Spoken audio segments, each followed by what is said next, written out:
Baik teman-teman, kita jumpa lagi dan kali ini kita akan membahas UTS 2018-2019, yaitu 2 tahun yang lalu.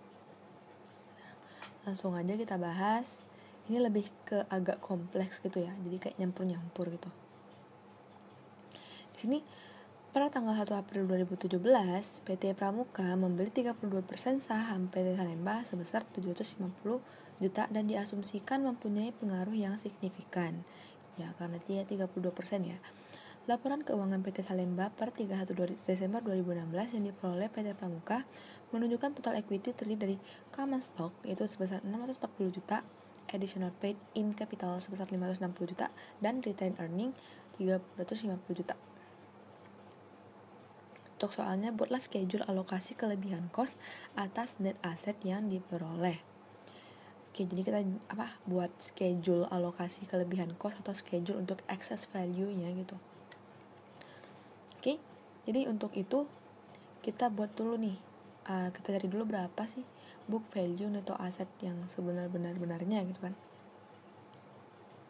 Jadi kan di sini pada tanggal 1 April dia kan beli nih, berarti ada imbalan atau ada harga perolehan atau cost juga boleh. Berarti kan sebesar 750 juta. Kepemilikannya 32%, benar. Terus book value atau asetnya. Ini kan total equity di tanggal 31 Desember 2016 itu kan mewakilkan total ekuitas di tanggal 1 Januari-nya kan 2018. Itu sebesar 640 juta ditambah dengan 560 ditambah dengan 350 juta. Nah, karena dia ini interim atau dibeli pada tanggal 1 April 2017, maka kita juga akan memperhatikan net income di tahun itu gitu. Jadi net income di tahun 2017 akan kita alokasikan ke book value atau aset atau akan menambah book value atau aset kita sampai tanggal 31 Maret gitu atau tanggal 1 April 2017 gitu. Jadi di sini kita bisa lihat untuk tahun 2017 PT Salemba melaporkan net income sebesar 320 juta. Berarti net income ini akan mempengaruhi dari tanggal 1 Januari 2017 sampai dengan tanggal 1 April atau 31 Maret 2017. Maka 320 juta dikali dengan, berarti kan dia mempengaruhi 3 bulan kan, Januari, Februari, Maret, 3/12, 80 juta. Dan dividen juga kayak gitu. Dividen yang terjadi akan yang udah terjadi sebelum kita membeli saham PT Salemba itu juga akan mengurangi total ekuitas atau book value atau asetnya si investee gitu. Jadi kan di sini ada dividen tanggal 20 Februari, 20 Juni, 20 Oktober, dan sebelum kita beli saham, pembayaran dividen yang telah terjadi itu kan berarti tanggal 20 Februari kan, karena 20 Juni itu udah lewat dari 1 April. Maka dividen yang mengurangi ekuitas kita sampai di per 1 April 2017 itu adalah yang di tanggal 2 Februari, itu sebesar 35 juta. Maka total neto aset kita atau book value atau aset kita itu sebesar untuk 100% nya 1.595 juta. Nah, sekarang kan kita mau mencari excess value nih.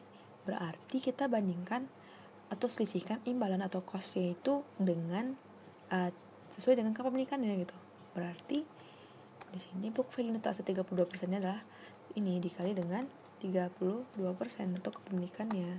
Maka excess value-nya bisa kita dapat 750 juta dikurang dengan book value atau aset 32% ya. Dapatlah 239.600.000. Nah, setelah itu baru kita cari under value atau over value-nya aset-aset investee. Nah, coba kita baca lagi. Nilai buku aset dan liabilitas PT Salemba pada 1 April sama dengan nilai wajarnya kecuali untuk persediaan, bangunan, dan peralatan.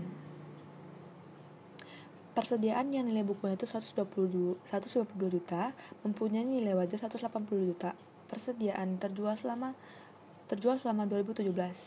Berarti kalau terjual, atau bisa kita lihat di sini bahwa dia akan menghasilkan fair value itu lebih besar daripada book value-nya, dan hal itu berarti dia tergolong under value.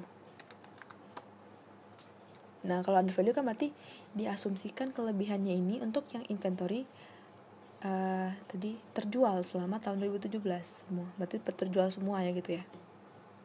Nah, bangunan nilai bukunya itu 350 juta dan mempunyai nilai wajar sebesar 500 juta. Maka di sini juga under value karena nilai fair value itu lebih besar daripada book value-nya.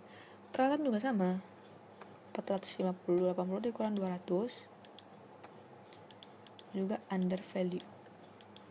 Maka kita bisa mengalokasikannya, ya peralatan nilai bukunya 200 dan nilai wajarnya itu 480. Maka kita bisa mengalokasikan excess value-nya itu yaitu persediaan yang under value dikali dengan kepemilikannya. Sama kayak yang tadi, bangunan juga kayak gitu, dikali dengan kepemilikan.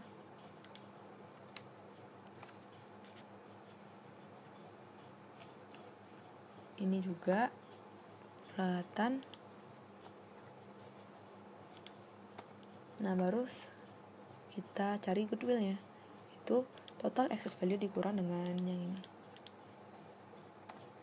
93.040. Maka kita bisa menguji excess value-nya tuh. Kalau dia sama berarti benar sama ya.